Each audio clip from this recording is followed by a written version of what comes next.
We're here with Bluffton-Harrison Superintendent Wayne Barker, and tonight at the board meeting, after discussing the one route, the board also approved changes to the high school handbook for next year. The primary one being the usage of cell phones and other electronic communication devices. Mr. Barker, if you could just explain kind of what currently, or I guess as of this afternoon, what was currently and now what the board approved and how that'll practically affect students. Well, we've had a policy that electronic devices were prohibited during school hours. They had to be in the student locker and turned off, or in a car if the student was driving to school. They could not be in possession of it at any time during the school day, and it could never be turned on. And honestly, what we found out is that times are changing since those policies were written. We're a district that wants to embrace technology. We feel there's great uses for technology. And so what we're doing now is putting that ability in our teachers' hands to create policies for how they want to use technology in their classroom. Obviously, we've tried to be at the forefront of changing with technology and embracing technology as a tool to be innovated to keep students engaged in their education. And I think cell phones or other electronic devices are a great way to do that. So I think what we'll see in the future is teachers embracing that technology, finding ways to use it in the classroom, and a teacher will still have the ability to say, that disrupts my class, and they'll be able to discipline. I don't think we'll see any changes in the overall climate of the school. We'll just continue to move forward and embrace the technologies as they come. So just to be clear, currently, if you even had it in class, whether or not it just slipped out of the pocket as an accident or he was texting for answers, the teacher had to discipline him. That's right. We treated all of those situations the same. And could you define discipline? What did that mean? Well, anything from maybe a detention to something more. If they were using that device to cheat, on an assignment or a test or something like that, then it might have worse consequences. Those things will still exist. If our students are using something, a device in a way that has a negative impact to the school, then they'll still be disciplined.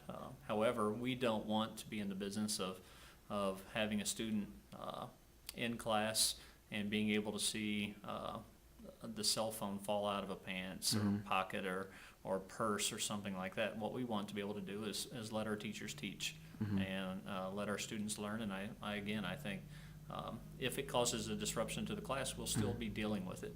It just gives some flexibility within the schools to use the technology that students might have.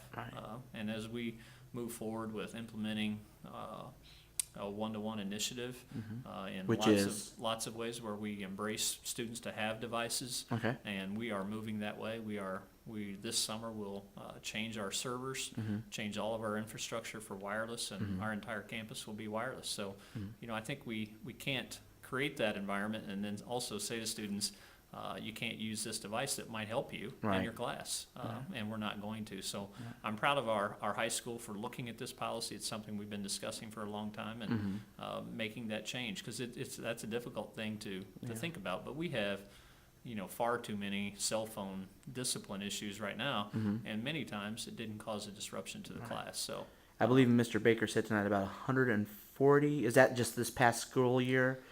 Yeah, I think he was talking about the previous year. Last year, I know in my last year, I think it was about one per day, so it might have been up to about 180. I can't tell you that off the top of my head, but it was far too many, and many of them didn't cause a disruption. We would see a student who left a classroom at the end of the day, pull their cell phone out of their pocket. We would write them up and say that's a cell phone offense, because it was, according to our policy. But really, what did that student hurt? Did they cause a disruption? And I think this is a good policy that allows the students to possibly use the technologies that they have available to them, and also doesn't do anything to negatively impact the learning environment that we have at the school. So just to clarify, to make sure I understand, a teacher could theoretically, if he or she wanted to, still say, hey, I just don't want to even mess with the possibility the kids could abuse them, so I still don't want them in my classroom. They could still do that, or a teacher could even get as flexible as saying, okay, I know today I'm going to have a lot of content or lecture-based or instruction-based, so I just don't want to, but tomorrow we're going to have student work time, so then they can bring them tomorrow.